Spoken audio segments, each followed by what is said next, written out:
Pretty much everything about the makeup of this eclipse suggests that we have reached some kind of ending. It's a chance to purge, cleanse, and release. And while this is technically a new moon, which typically offers fresh starts and new beginnings, this particular new beginning comes from some other beginning's end. I know who I want to take me home. But for real, this eclipse is all about letting go, shedding old skins, and saying goodbye to the people, places, things, and energies that we're ready to walk away from. Hey friends, it's Jasmine from Jasmine's Astrology, but you can call me Jay. Welcome and welcome back to my channel. Today we are going to chat about the solar eclipse in Libra, which is happening on October 2nd around 2:50 p.m. Eastern Time at 10 degrees of Libra. This eclipse will take place near the South Node, which will be at just 6 degrees of Libra, meaning the Sun and the Moon are just 4 degrees away from the South Node, which makes this a pretty full-on, intense, potent, charged eclipse. And this is our final eclipse in Libra for about a decade, and our final South Node eclipse in Libra for almost 2 decades. Eclipses in Libra kicked off, at least for this cycle, in October of 2023. So something that has been ongoing, specifically in the Libra part of our charts since around that time, is now reaching some level of conclusion. Now, the nodes themselves, the points that trigger eclipses, are still in Aries and Libra, and they're going to be there until very early in 2025. So we still have one more eclipse in Aries, and the overall story of the nodes along this Aries-Libra axis isn't quite finished.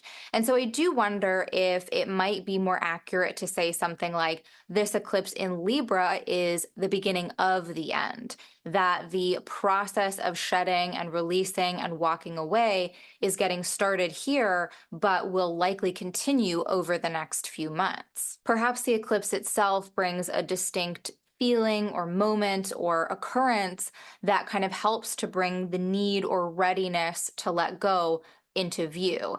Or maybe what comes is some kind of clarity about how to go about doing that clearing away process. The eclipse is the peak point in the cycle, the inciting incident. But again, this is the final chapter in a story, so we already know what kind of book we're reading. There shouldn't be too many surprises left to uncover. In fact, it's been since July of 2023 that this nodal story has been unfolding across that Aries-Libra axis. And on a collective level, this has been about the interplay and the exchange between the self and the other, the necessary sacrifices that we make to be in relationship, the ways that we can still remain in our integrity and solid in our individuality, even while being in partnership. We've been exploring this like me and we balance. Now, on a more personal level, you'll want to look to the houses in your chart that have Aries and Libra and maybe consider how those two areas of life have been calling out for your attention since July of 2023, how you've been maybe finding a new balance in those areas. And for the Libra house in particular, you might have already been experiencing some kind of ending or release because that's what the South Node itself tends to symbolize. That's where the South Node has been transiting. So this is kind of the next layer of symbolism that's pointing us towards clearing out something. Because yeah, the South Node is all about clearing away, decluttering, emptying out, cleansing, purging. The South Node isn't very concerned with material accumulation. It is a very spiritual and existential point in the chart. So wherever it travels, it brings with it this opportunity to release certain material ambition, to make room for something more internal, something more core, more fundamental to who we are as human beings. The South Node often makes me think of those stories that you hear, or maybe it's really just an old adage, but this idea that, like, when you're on your deathbed, so to speak, what is truly going to matter? Is it going to be money and possessions and external validation and success? Perhaps for some people it will be, but I really think that for the majority of us, it's probably going to be the experiences that we had, the relationships that we created, the memories that we made that spark a true sort of deep internal joy. Like that's what's really going to matter. And so I think the South Node gives us this chance to really reflect on those more internal and, I guess, existential, spiritual, emotional ambitions. Some South Node experiences can be a bit like confronting a ghost, like confronting our past, confronting our baggage, the shit that we keep carrying with us and like letting haunt us. And maybe letting isn't quite the right word. I definitely don't mean to downplay the effects of trauma. A lot of people work really hard to cut ties with those ghosts and the baggage from the past, to, get sever ties with those old wounds, basically. So not to downplay that at all.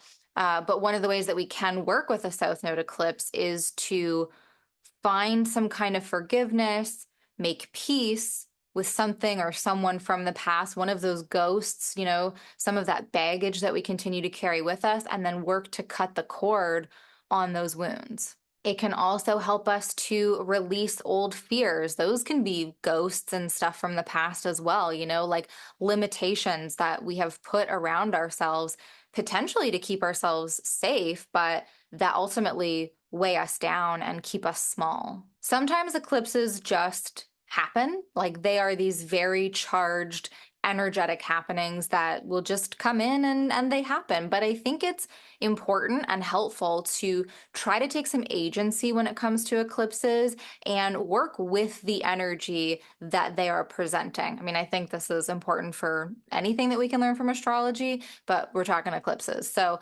let's work with the emptying out and purging energy that is swirling around this South Node eclipse. Let's declutter something almost as an offering, right? Like, so maybe it's clearing the mind. Libra is an air sign after all. And so maybe it's about getting some thoughts out of your head, saying them out loud, writing them down. Maybe it's going through your text messages and deleting old messages, cleaning up your social media, like the following list and the follower list.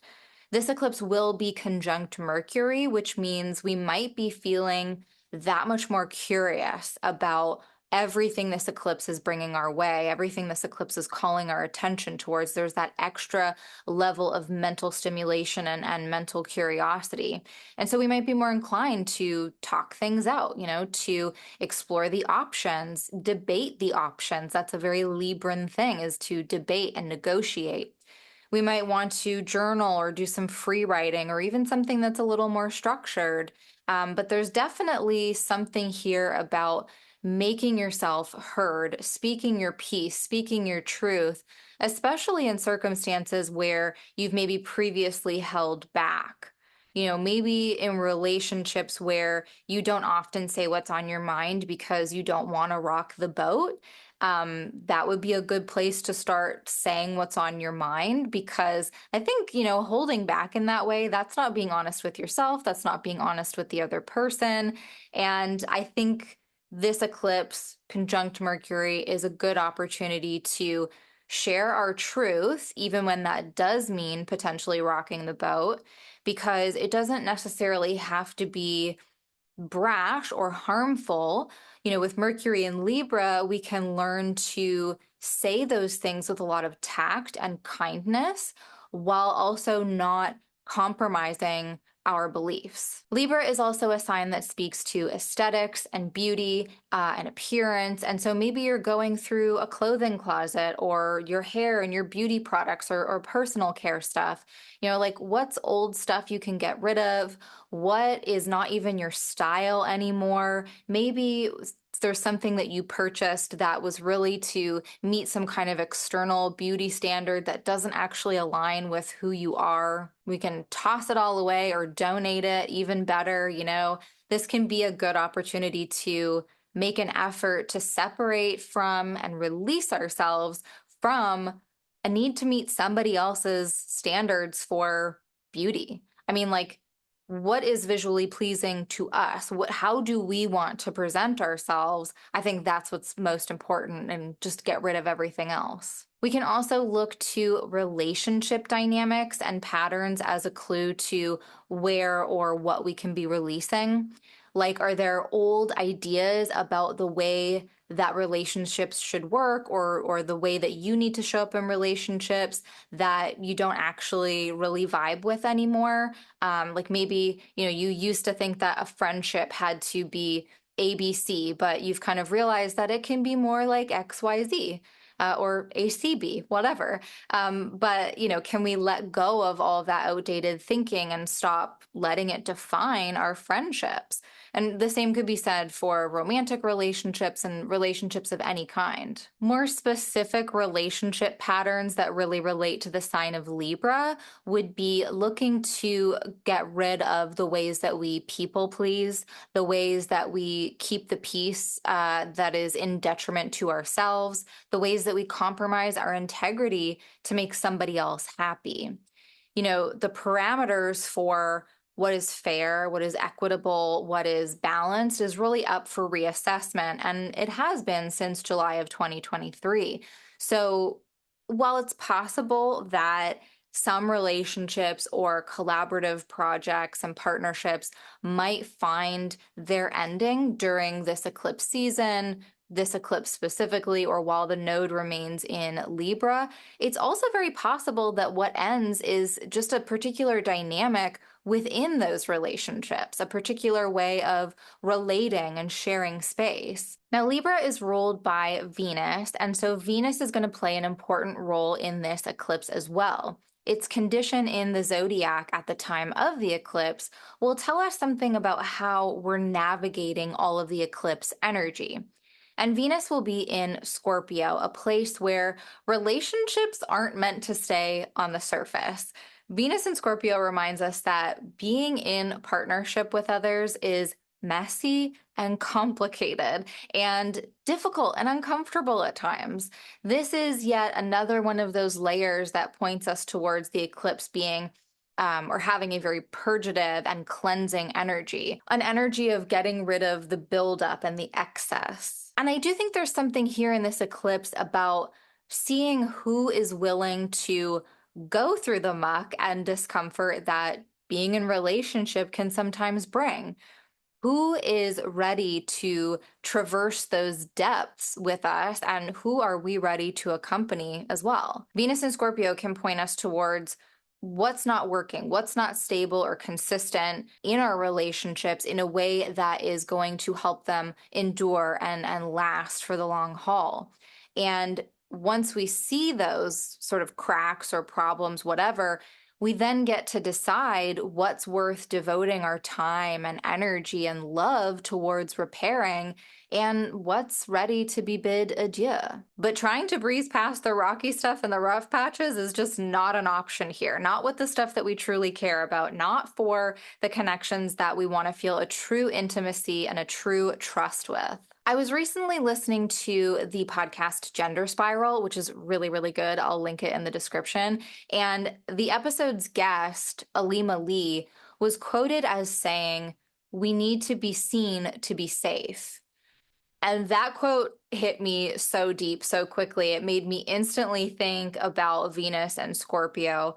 Scorpio can be such a secretive and private energy, and it is often really concerned with trust and loyalty and who, what, where, when, how is it safe to be vulnerable and raw and real. And Venus in Scorpio encourages us to expose the rawness, to strip away the layers of superficiality. And I thought about how, or this quote made me think about how being in real relationships and being real in relationships is an inherently vulnerable act that might lead to heartbreak, but it's really the only way to be truly known by someone, to be truly witnessed. And I think those themes of safety and belonging are going to be echoed by the fact that the eclipse itself will be forming a square with Mars over in Cancer.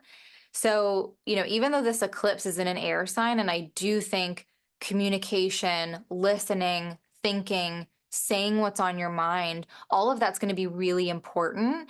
But the ruler of the eclipse, as well as a planet that's making quite a significant aspect with the eclipse, are both in water signs. And that brings a lot of emotions and feelings and sensitivity and tenderness to the mix. And neither Mars nor Venus are in great condition in the signs that they're currently in. So the emotions that we're navigating and confronting are probably going to be on the trickier and more vulnerable side of things. We might find that we're constantly having to make adjustments and tweak things and negotiate depending on our mood and the moods of the people that we are in partnership and collaboration with, and to be extra sensitive to those moods and to try and just work around them as much as possible. If you are able to schedule extra time for rest and recuperation on October 2nd, as well as the 1st and 3rd, because for those 3 days, the moon will be in Libra and near the node, gearing up for the eclipse and then kind of coming down from the eclipse. And that doesn't mean that you have to take a whole vacation, but it might mean saying yes to fewer invites and sort of just keeping the schedule as light as possible. The sun is in its place of fall while in Libra, and it's being eclipsed. Both the sun and the moon are near this very agitating and, stirring energy of the south node. We also have the ruler of the eclipse, Venus, in its place of detriment.